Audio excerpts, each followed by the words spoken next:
Hi everybody and welcome to Cut the Kibble. I'm Paula and this is Miss Bella, my 12-year-old Bichon that I've been home cooking for with the good graces of my vet since she was 7 months old.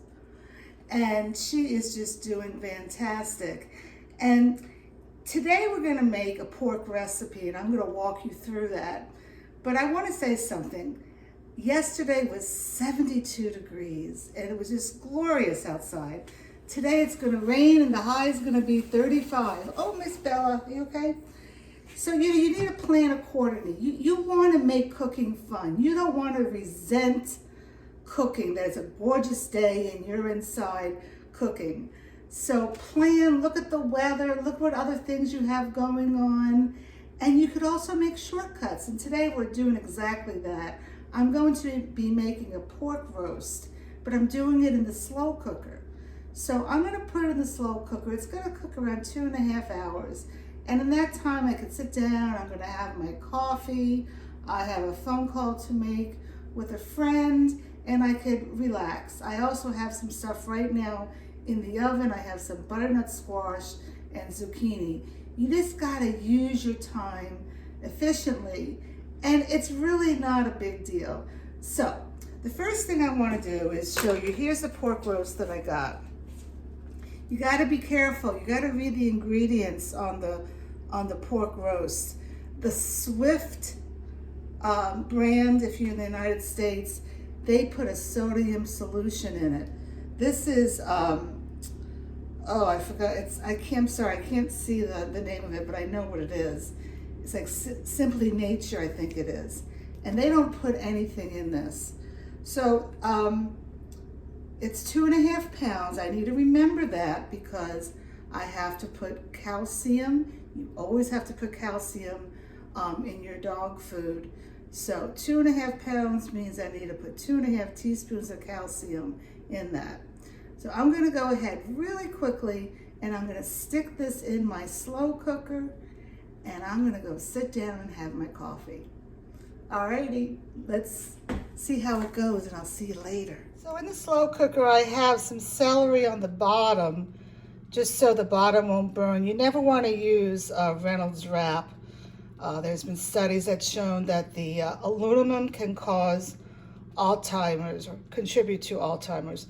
And then I have the pork roast fat side up to give it, because you know pork is a dry meat, but and I put some thyme on top because I have some thyme. You don't have to do it. And you need to put a little bit of water around it. Yes, Miss Bella, I know you're not in the video. Just a little bit of, did I say butter? I meant to say water. And then you're just going to cover it and let it cook on low. Check it like in 2.5 hours. I have my zucchini here already. And watch out, Bella. And I have, oh, you can't see it because it's a big steam. I have my butternut squash. So we're going to go have our coffee. We're all steamed up here. Okay, so I'm back. I had my coffee. I was on the phone for 1.5 hours with a friend. And I checked and the pork is done. I think it cooked for like 2.5 or 3 hours to 145 degrees. You don't want to overcook any of the meat, especially for the doggies. So we're ready to go ahead and put this all together. So let's get cooking so you can see what I do. All right, so I have my food processor here ready to go. And I just cut up some pork. I'm going to give that to Miss Bella because she's being a good girl. And you want to take the pork out and trim all the fat off of it. You don't want to give the dogs that fat. And then you want to cut your pork into manageable pieces for the food processor. Because if you put big pieces in, you risk burning the motor on your food processor. And I put the fat side up. So the fat was still there, believe me, I trimmed it all off. So this liquid that I'm pouring in is basically the water that I added with some of the juice from the celery and the flavor from the thyme. And then what I did, I took the liquid out of the food processor, out of the slow cooker, and I strained it because there was some solids in there. I don't know what that was, ooky stuff. You don't want to give that to the dog. And I am going to put this in here, to help the food processor along. I'm sure there's vitamins in that. And one of the main positive things about home cooking is the moisture, because in kibble there's like zero moisture, and in home cooked meals there's 86% moisture. Very good for their kidneys, very good for their bladder to flush everything out, and you add more moisture. I always add, when I feed her, some either bone broth or water, and I'm talking too much here. So let's see if we can get this to work.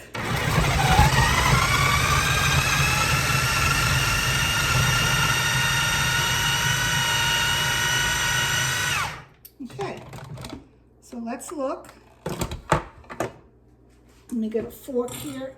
Oh, I know Miss Bella's very interested, and I don't know if you could see it. I meant to have this. It's very good. This is exactly what I want. And I'm going to give her some more. Why not, huh? Why not? All right. So I forgot to get one thing out of the refrigerator. Actually, no, it's in the freezer. Hold on.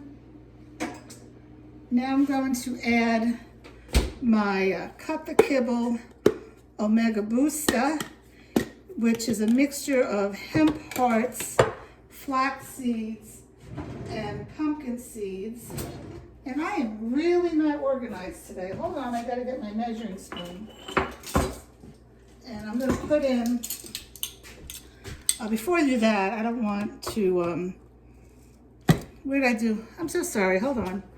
Oh my goodness. Before I contaminate the spoon, I need to add my calcium.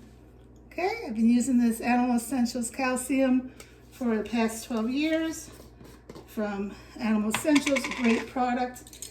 And like I said earlier, it's a teaspoon per pound of protein, and this was 2.5 pounds. So I'm going to have to add 2.5 teaspoons of calcium. I was talking to somebody that messaged me the other day. She wanted to know what supplements I use. She has an 8-year-old healthy dog. She's been home cooking, but she's not giving any supplements, which is fine. But you gotta add calcium. Calcium is needed for strong bones for your dogs. They need the calcium always. So please get a calcium, and I would also suggest that you get a probiotic. Those are the two, I'd say, Cut the Kibble Essentials supplements that you need to give your dog. And then all the other supplements you give are based on your dog's health, their dog's age, the dog's energy levels. And I've done videos in the past, and I'll do some more, where I show you what supplements that I use for my dog. Okay. All right, so now I put in the calcium and the seaweed, the calcium and the Cut the Kibble Mega Booster. And now I'm gonna add all these beautiful ingredients. Let's look at them. This is roasted zucchini. This is roasted butternut squash. I cut it up and cooked it myself. Here we have roasted asparagus. I have a little red cabbage. I have a little shiitake mushrooms that I made, and you have to cook your shiitake mushrooms. I made it and I separated into 3 different pouches, and I froze it. It's hard to get shiitake mushrooms, so when you can get them these days, get them and cook them up and freeze it. I have 2 sardines for the omega-3s. You have to, that's an essential. The blueberries, it's a 1/2 cup of blueberries, essential. I always put it in. And then I have my my beef liver, What I don't have in here that I normally have is beef heart. And I am out of beef heart. And I had to call the butcher because the farmers don't have beef heart right now.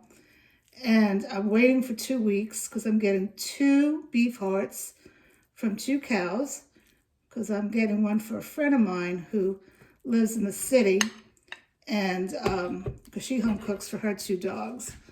So once I get them, I'll be back to making recipes with beef heart.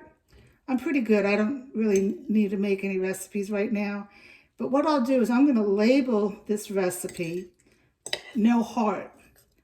And what I'll do is each day that Bella gets the pork, and she gets pork only on Mondays, each day that she gets the pork, I will be giving her a chicken heart. Let me show you real here.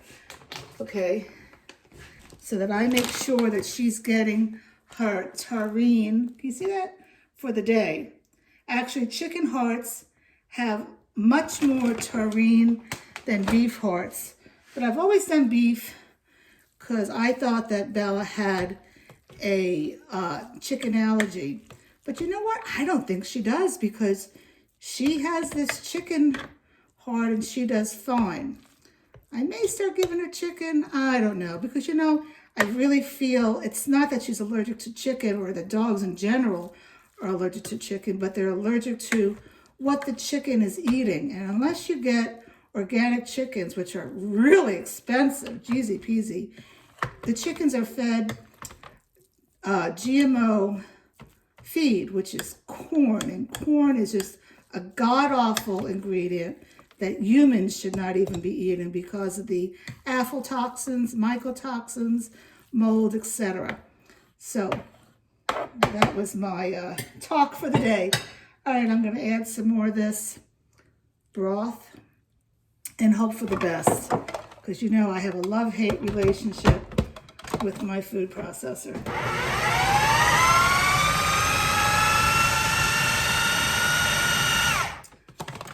So I'm gonna have to work with this. I'm hoping I'm not gonna have to take it out and, you know, mix it up separately, because my food processor is only a 12 cup. Anyway, I'm just gonna take it out. I'm gonna measure it out. She gets a half a cup a day, twice a day of food. So I hope this recipe has inspired you to go out and buy some pork. Make sure again that there's no solution in the pork. And I hope that it's taught you that yesterday was 72 degrees. I didn't cook yesterday. We went for a walk. We sat outside. We got some vitamin D. But it's a cold day today. It's like 35 degrees. I have the heat on. She has her little fleece on. So I'm going to cook today. Cooking for your dog is all about being organized and planning your week out or your month out, however you want to do this. If you have any questions or want me to do any videos, just let me know. I just have a passion to share my love of cooking for my dog, because I know all these years that I've been cooking for her, all 12 years, it has kept her out of the vet. She only goes to the vet for well visits and for dentals. Okay, that's it from Paula and Miss Bella. Talk to you later.